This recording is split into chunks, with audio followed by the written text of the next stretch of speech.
È un'iniziativa che abbiamo messo in campo per cercare di reagire al magone che ti viene a camminare per le calli e per le vie di Venezia. Gualtiero Dall'Osto è un mascarer veneziano che assieme al pittore Giovanni Pulse ha lanciato l'idea. L'iniziativa si chiama Off-On, presenze e assenze, e si propone di riutilizzare i negozi sfitti di Venezia come spazi per esposizioni artistiche, trasformandoli in luoghi di riflessione, di denuncia e anche di provocazione su quella che è la realtà di Venezia. È una desolazione, un disastro. Le attività sono chiuse, botteghe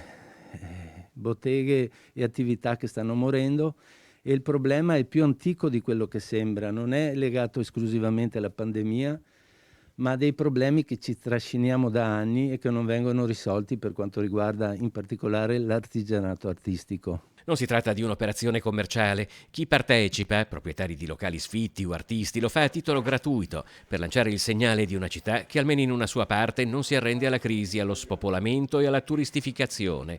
In uno dei due negozi che per ora hanno aderito all'iniziativa, di fronte a quella che fu la casa di Goldoni, il dibattito tra chi passa davanti alla vetrina è già aperto.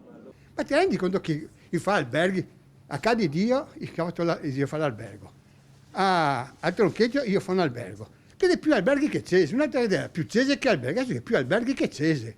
Venezia.com ha subito aderito e sostenuto l'iniziativa. Noi siamo orgogliosissimi di aver dato il sostegno a questa iniziativa che noi riteniamo bellissima e utilissima, e vorrei dire che nelle ultime 24 ore dal lancio di questa iniziativa abbiamo ricevuto numerosissime richieste sia di proprietari di fondi che vogliono mettere a disposizione i loro spazi, e sia di artisti e artigiani che vogliono usufruire di questi spazi, sia da Venezia ma anche da altre parti del mondo.